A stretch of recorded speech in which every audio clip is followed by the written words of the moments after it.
But this is what it sounds like from inside. It does not sound normal. I don't know if that is the starter or something else. Making everything shake, I know that.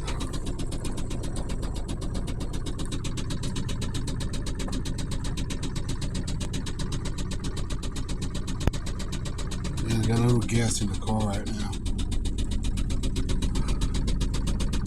I want to make sure she doesn't get run over and try to move this. Now I'm scared to move it. Alright, let's find out.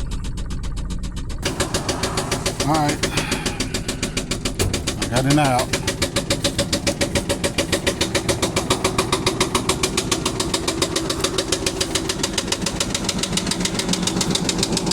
I don't know what's going on.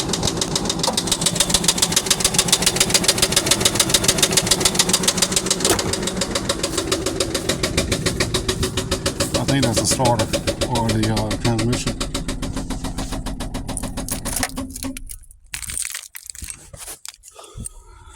All right, girl, you might have to get out now.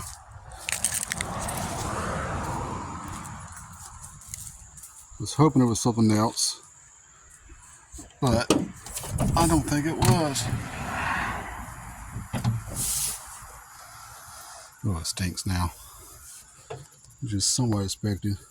I was hoping it was other things hitting against the roof, the thing here, but it's not. Sounds like it came from down there again.